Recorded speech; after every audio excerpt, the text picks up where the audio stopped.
Good morning students. Last video में cell start की गई थी और मैंने बताया था कि अब सारी सेल आपको नहीं पढ़नी है, केवल दो ही सेल आपके सिलेबस में बची हुई है। एक है बटन सेल या जिसको मरकरी सेल भी कहते हैं और दूसरी है निकल कैडमियम सेल। तो पहली सेल पढ़ते हैं मरकरी सेल।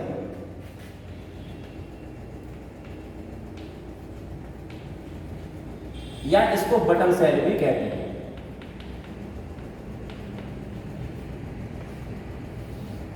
किसी भी सेल को पढ़ने के लिए आपको केवल ये जानना है कि उस सेल में कौन एनोड है, कौन उसमें कैथोड है और कौन होगा इलेक्ट्रोलाइट। तीनों से ही मिलकर के कोई सेल बनती है। सेल के लिए क्या क्या चाहिए होता है? एनोड, कैथोड और इलेक्ट्रोलाइट।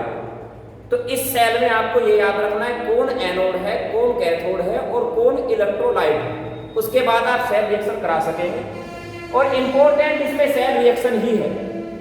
सेल की स्ट्रक्चर वगैरह आपको याद नहीं रखनी है, केवल वो रिएक्शन क्या होगी बस वो आपको याद रखनी है। रिएक्शन को करना आना चाहिए। तो सेल की रिएक्शन क्या होगी? पहले एनोड देख लेते हैं कौन है इसमें। एनोड होता है इसमें जिंक अमलगम। जिंक अमलगम का मतलब हुआ जब भी मरकरी किसी मेटल के साथ होमोजीनियस मिक्सचर मींस सॉल्यूशन बना लेता है, उसी को हम कहते हैं अमलगम। तो जिंक ने मरकरी के साथ सॉल्यूशन बनाया है, इसलिए इसको कहते हैं जिंक अमलगम। मेन इसमें जो एनोड का काम करता है वो जिंक ही करता है, मरकरी का इसमें रोल नहीं। Next cathode. कैथोड के लिए इसमें यूज किया जाता है मरकरी ऑक्साइड और प्लस कार्बन का पेस्ट।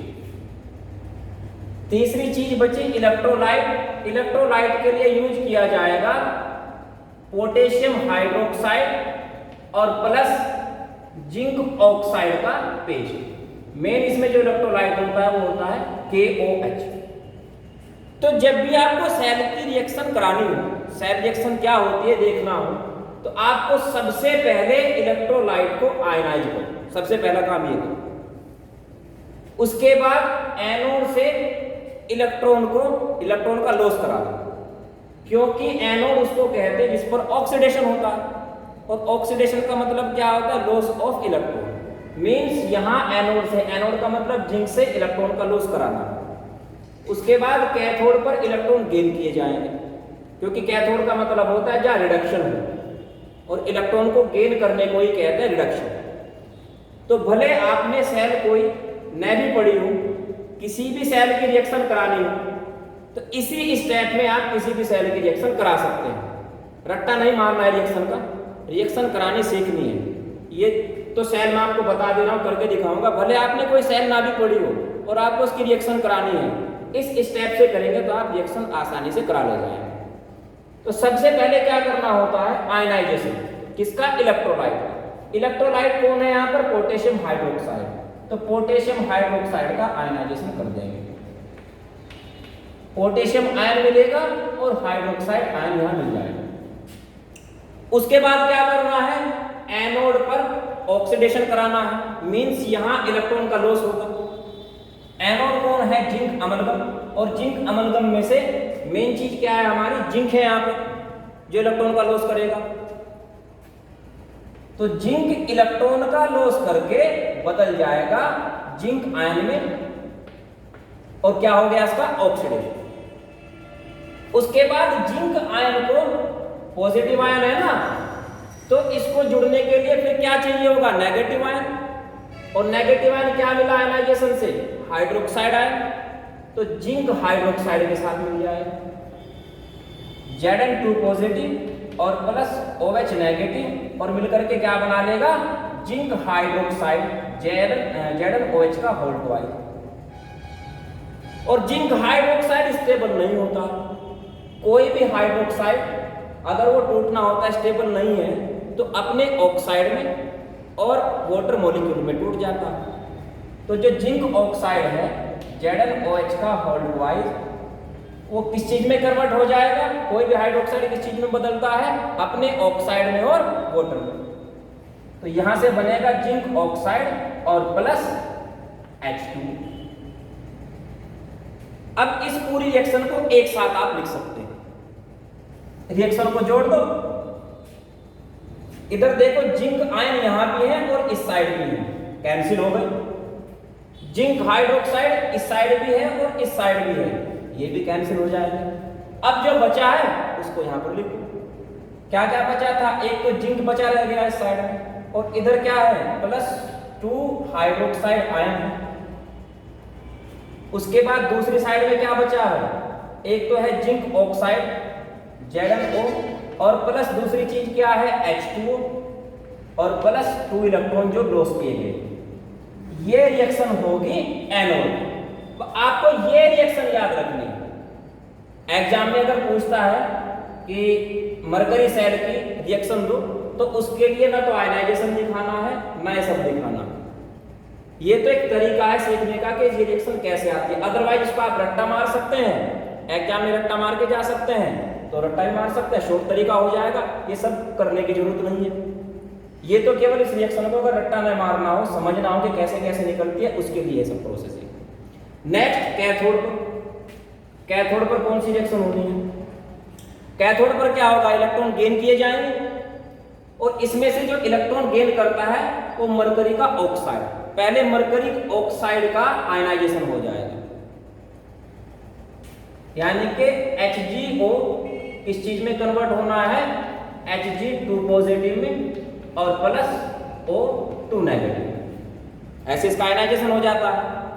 अब जो Hg2 पॉजिटिव है उसको क्या चाहिएंगे, इलेक्ट्रॉन चाहिएंगे, क्योंकि 2 इलेक्ट्रॉन थे ना यहाँ पर, तो 2 इलेक्ट्रॉन कौन एक्सेप्ट करेगा, मरकरी एक्सेप्ट करेगा।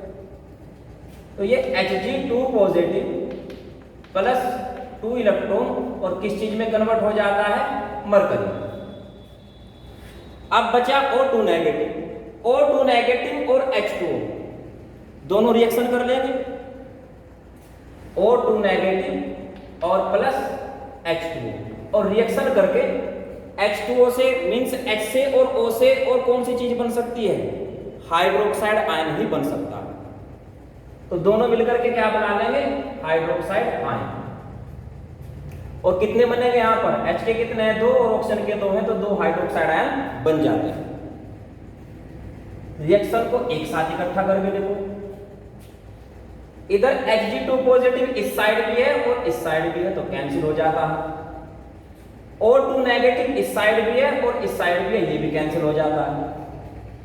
अब बचा क्या, इधर तो बचा है मरकरी ऑक्साइड HgO, और प्लस इधर क्या था H2O, और प्लस इसने क्या दिया, 2 इलेक्ट्रॉन इसने गेन किए, और उससे क्या बना, एक तो बना मरकरी Hg, और प्लस क्या बना, 2 आयन बने हाइड्रोक्साइड। ये हाइड्रोक्साइड आयन दोबारा पोटेशियम को वापस मिल जाते हैं, क्योंकि वरना अगर इसके OH जिंक ले लेता तो फिर इसके पास क्या बचता, कोई चीज आयन के फॉर्म में थोड़े रहेगी, उसको क्या चाहिएगा, फिर नेगेटिव आयन भी चाहिएगा। तो इस पोटेशियम से जो हाइड्रोक्साइड आयन यहाँ जिंक ने लिए थे वो उसको दोबारा से फिर वापस मिल जाते हैं। तो आपको कौन कौन सी रिएक्शन करनी है, अगर बटन सेल की रिएक्शन पूछता है, एक रिएक्शन ये जो एनोड पर होती है जो ऑक्सीडेशन की है, और दूसरी रिएक्शन ये जो कैथोड पर होती है और रिडक्शन की है। ये सब प्रोसेस आपको एग्जाम में अगर चाहे तो कर सकते हैं अच्छे मार्क्स के लिए, और चाहे तो आप केवल 2 ही कर सकते हैं। हालांकि अगर ये 1 मार्क्स में आता है तो इनसे भी 1 मार्क्स मिल जाएगा, इनको लिखने की जरूरत नहीं है। अगर इनको याद रख सकते हैं तब अच्छा है, याद नहीं रख सकते हैं तो इस तरह निकाल लेना, और एग्जाम में भी इसको रफ पे निकाल लेना, रफ पे निकाल करके उसके बाद फिर रिएक्शन के लिए लिख देना कि एनोड पर ये रिएक्शन और कैथोड पर ये वाली रिएक्शन। तो एग्जाम में अगर आपको पूछा जाए कि मरकरी सेल की रिएक्शन दीजिए, तो आपको केवल क्या लिखना होगा, यहां लिखेंगे एनोड पर, एनोड पर केवल ये रिएक्शन लिखनी है आपको, जिंक, क्योंकि जिंक अमलगम लिया था इसको पूरा ही लिखो, फिर जिंक अमलगम और प्लस OH नेगेटिव, ये वाली रिएक्शन लिख रहा हूं मैं यहाँ पर। OH नेगेटिव कितने लिए थे, 2, और उसके बाद इससे बना था ZnO और प्लस H2O प्लस 2 इलेक्ट्रॉन, और इधर क्योंकि Hg इधर दिखा दिया है तो उधर भी आप Hg रखेंगे, यहां भी Hg रख सकते हैं प्लस Hg। अच्छा, उसके बाद कैथोड पर ये कैथोड रिएक्शन हो जाएगी, HgO mercury oxide plus H2O और प्लस ये 2 इलेक्ट्रॉन गेन करेगा जो इसने लॉस किए थे और इधर बना देगा mercury plus 2 hydroxide ion. Means exam में जो आप रिएक्शन लिखेंगे ये केवल 2 रिएक्शन आपको लिखनी है, एनोड की रिएक्शन, कैथोड की रिएक्शन, और ब्रैकेट में यहां लिख देंगे कि ये हुआ है ऑक्सीडेशन और ये हुआ है रिडक्शन। तो next cell nickel cadmium cell जो है वो नेक्स्ट वीडियो में हो जाएगी। तब तक इस रिएक्शन को आप चाहे तो याद कर लो या फिर निकालना इसको सीख लें।